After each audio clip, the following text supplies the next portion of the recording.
স্বাগত জানাচ্ছি সবাইকে এসইও ওয়েব হোস্ট বাংলাদেশ এর পক্ষ থেকে।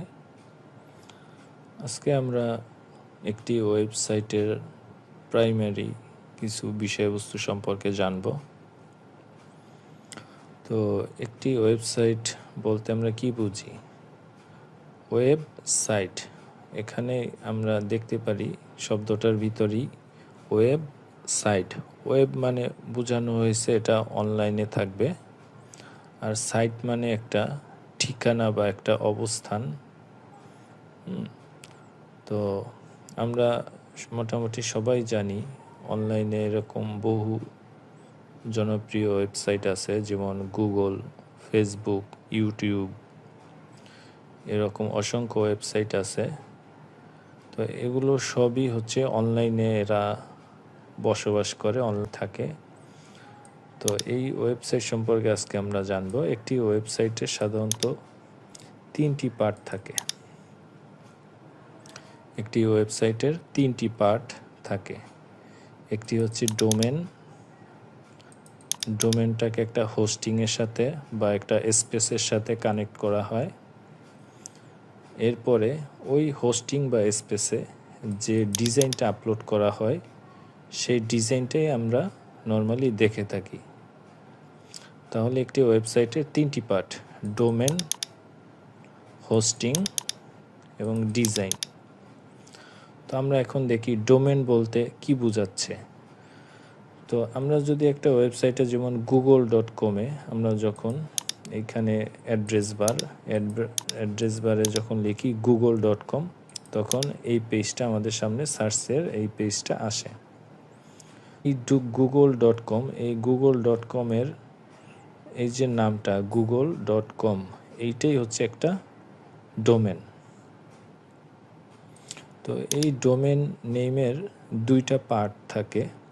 একটা হচ্ছে ডোমেন নেম, একটা হচ্ছে ডোমেন এক্সটেনশন। এখন google.com এর দুইটা পার্ট। প্রথম পার্টে ডটের আগে যে অংশটা থাকে তাকে বলা হয় ডোমেন নেম, এবং ডটের পরে যে অংশটুকু এটাকে বলা হয় ডোমেন এক্সটেনশন। কারণ আমরা অনলাইনে দেখতে পাই কিছু সাইট .com থাকে, কিছু সাইট .net থাকে, কিছু সাইট .org, .edu, .info। এই যে ডটের পরে যে অংশটা থাকে এটাকে বলা হয় ডোমেন এক্সটেনশন। তো আমরা সহজেই বুঝলাম একটি ডোমেনের দুইটি পার্ট থাকে, ডোমেন নেম, ডোমেন এক্সটেনশন। তো টপ লেভেল ডোমেনের সাধারণত দুইটি পার্টই থাকে। এছাড়া লোকাল ডোমেন বা কান্ট্রি লেভেল ডোমেনের তিনটা অংশও থাকে, যেমন বাংলাদেশ .edu, .bd। এখানে ডট দুইটা, এগুলাকে বলা হয় থার্ড লেভেল ডোমেন বা লোকাল ডোমেন বা কান্ট্রি লেভেল ডোমেন। তো এখন আমরা যদি ডোমেনের ব্যাপারটা মোটামুটি প্রাথমিক ধারণাটা আমরা পাইলাম, এখন আমরা হোস্টিং সম্পর্কে জানি। হোস্টিং হচ্ছে একটা কম্পিউটারের একটা হার্ড ডিস্কের একটা অংশ। তো একটা কম্পিউটার হার্ড ডিস্ক কেন রাখা হয়? এখানে স্টোরেজ ডিভাইসের জন্য হার্ড ডিস্কটা রাখা হয়। তো একটি নাম নেওয়া হইলেই, অনলাইন থেকে একটা নাম রেজিস্ট্রেশন করা হইলেই একটা ওয়েবসাইট শো করে না, এর জন্য একটা স্পেস বা স্টোরেজ ডিভাইসের প্রয়োজন পড়ে। তো এটা অনলাইন থেকে কিনে নিতে হয়, বা আপনি যদি লোকালি একটা হোস্টিং সার্ভার তৈরি করে আপনার ওয়েবসাইটটি এখানে হোস্ট করেন বা রাখেন, তাহলেও আপনি আপনার ওয়েবসাইটটি দেখতে পারবেন। তো বাজারে বিভিন্ন ধরনের হোস্টিং আছে। তো হোস্টিংয়ের সার্ভারটা আবার বিভিন্ন অপারেটিং সিস্টেম দ্বারা পরিচালিত হতে পারে, যেমন লিনাক্স সার্ভার, উইন্ডোজ সার্ভার। তো এই ধরনের বিভিন্ন অপারেটিং সিস্টেম দ্বারা হোস্টিং সার্ভার পরিচালিত হয়। তো হোস্টিং আবার কয়েক ধরনের আছে। Share hosting, virtual private hosting, VPS, এছাড়া ডেডিকেটেড সার্ভার থাকতে পারে।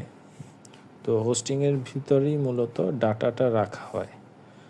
এখন যদি আমরা 3 নাম্বার ওয়েবসাইটের তৃতীয় পার্ট সম্পর্কে জানি, ডিজাইন। এখন আমাদের ডোমেন নামটা নেওয়া হলো, হোস্টিংটা নেওয়া হলো, কিন্তু একটা ডিজাইন তৈরি না করলে আমার ওয়েবসাইটে ভিজিট করলে কোনো কিছু শো করবে না। সে কারণে আমাদেরকে একটি ডিজাইন তৈরি করতে হবে এবং এই হোস্টিংয়ের ভিতরে এই ডিজাইনটাকে আমাদের আপলোড করতে হবে এই স্টোরেজ ডিভাইসে। তাহলেই মূলত আমরা একটা পরিপূর্ণ একটি ওয়েবসাইট দেখতে পাবো। তো ডোমেন সম্পর্কে, হোস্টিং সম্পর্কে বা ডিজাইন সম্পর্কে বিস্তারিত আরও অনেক আলোচনা করা যায়, কিন্তু আপনারা প্রাথমিকভাবে এতটুকু জানলেই চলবে। বাকিটা আরও যদি জানতে চান, আপনারা গুগলে বিস্তারিত বিভিন্ন প্রশ্ন করলে গুগল থেকে আপনারা অ্যান্সার পেয়ে যাবেন, সেখান থেকে আপনারা বিস্তারিত জানতে পারবেন।